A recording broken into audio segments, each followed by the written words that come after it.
Friends आज पढ़िबा आमे षष्ठ श्रेणीर विज्ञान बहिर चतुर्थ अध्याय दैनंदिन जीवन रे व्यवहृत वस्तु। एही अध्यायर अभ्यास कार्य देखिबा। तो देख प्रथम नंबर क्वेश्चन होची केउ शब्दटी सेही श्रेणी पई उपयुक्त नुहे।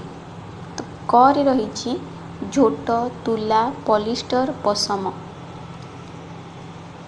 एही चारोटी मध्यरु अलगा हेबो पॉलिस्टर। आंसर हेबो पॉलिस्टर। काहेकि ना झोट, तुला और पशम तीनोटी होउछंती प्राकृतिक तंतु, किंतु पॉलिस्टर होउछि कृत्रिम तंतु, तेणु ताहा तांको श्रेणी भितरे आसु नाही। तापरे देखिबा आमे ख नंबर रे रहिछि तुला, झोट, पशम और नलिता। एही चारोटी मध्यरु नलिता हेबो अलगा श्रेणीर। काहेकि ना तुला, झोट और पशम तीनोटी जाक तंतु अटंती, किंतु नलिता गछरु तार बाह्य आवरणरु झोट प्रस्तुत होइथे, तेणु ताहा अलगा हबो। तापरे देखिबा आमे ग नंबर रे रहिछि तुला, रेशम, पशम और नड़िया कता। एही चारोटी मध्यरु नड़िया कता अलगा श्रेणीर। काहेकि ना तुला, रेशम और पशम एही तीनोटी तंतुरु वस्त्र प्रस्तुत होइथे, किंतु नड़िया कतारु वस्त्र प्रस्तुत होई नଥାଏ। ताहाठारु दौड़ी, गदी आदि सब प्रस्तुत होइथे। तापरे देखिबा आमे 2 नंबर क्वेश्चन। तले दिया जाइथिबा शब्द द्वय मध्यरे थिबा गोटिए सामंजस्य और गोटिए पार्थक्य लेख। तो क रे देछि रेशम और पशम। देखिबा प्रथमे सामंजस्य कण कण रहिछि। प्रथम पॉइंट देख, रेशम एक तंतु अटे। एही तंतु को रु सूता बाहर कराई वस्त्र प्रस्तुत हुए। पशम मध्य एक तंतु अटे। से तंतुरु सूता सब बाहर कराई गरम पोशाक प्रस्तुत होइथे। एही रेशम तंतु प्राणी ठारू मिलिथे बा प्राणी जातीय तंतु अटे। पशम मध्य प्राणी ठारू मिलिथे और प्राणी बा आमे कहि परिबा प्राणी जातीय तंतु अटे। तापरे देखिबा आमे पार्थक्य। एही रेशम और पशम मध्य की पार्थक्य रही। तो देख, रेशम पोक एक कोषा तैयारी करे और सेही कोषारू रेशम तंतु बाहरी और सेही तंतु को नेकी रेशम वस्त्र तैयारी रे व्यवहार करा जाए। किंतु पशम मुख्यतः मेंढा लोमरू, छेली, चमरी गायक लोमरू मिली थाए। आमे जो दैनंदिन जीवन रे व्यवहार करुथिबा पोशाक गुड़िक यथा स्कूल यूनिफॉर्म आदि सबू रेशम वस्त्र रे प्रस्तुत होइथाय। सेही परि देखिबा पशमर उदाहरण बा क्यों वस्त्र सब तैयार होइथे पशम तंतुरु। सेही तंतुरु र सूतारू शीत दिने जो व्यवहार होतिबा गरम पोशाक यथा स्वेटर, मफलर, चदर इत्यादि प्रस्तुत होइथे। तापरे देख ख नंबर रे रहिछि प्राकृतिक तंतु और कृत्रिम तंतु। ए दुई जनक मध्य सामंजस्य देखिबा। तो प्राकृतिक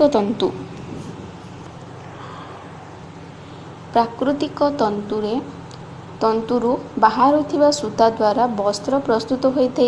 कृत्रिम तंतु ठारू मध्य बाहरुथिबा सूता द्वारा वस्त्र प्रस्तुत होइथे। तापरे देखिबा आमे पार्थक्य। जो सबु तंतु उद्भिद और प्राणी ठारू मिले ताहाको प्राकृतिक तंतु कुहाजे। आमे उदाहरण स्वरूप नहीं पारिबा तुला, झोट, रेशम, पशम इत्यादि सबु। कृत्रिम तंतु काहाको कहिबा केउ सबु तंतु प्राणी और उद्भिद ठारू आसी न थाए, ताहा रासायनिक पदार्थरु तैयारी होइथे, ताहाको कृत्रिम तंतु कुहाजे। उदाहरण रे आमे नहीं पारिबा नाइलॉन, पॉलिस्टर, टेरिलिन एही सबु तंतु। एही कृत्रिम तंतु शरीर पाई क्षतिकारक होइथे। तापरे देखिबा आमे 3 नंबर क्वेश्चन। कारण कौन?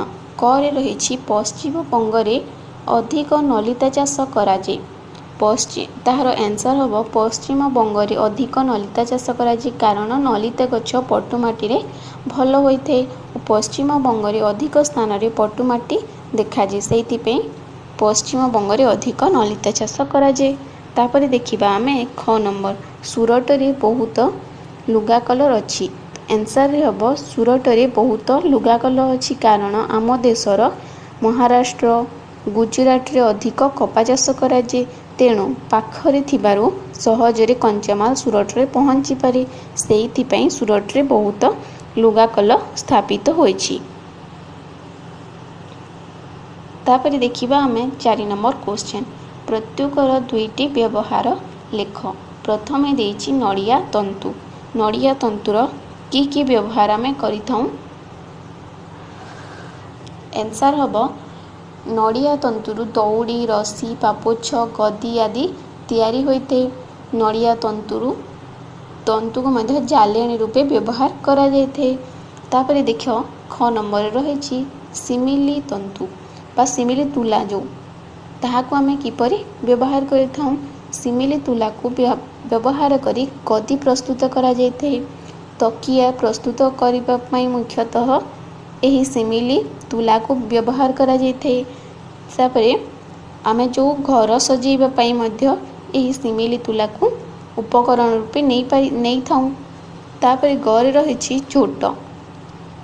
झोट को आमे किपरि व्यवहार आसी थे हमर धान चाउल आदि पुरेइबा पई अखा बस्ता तैयारी पई एही झोट तंतुर आवश्यक पड़ी थे।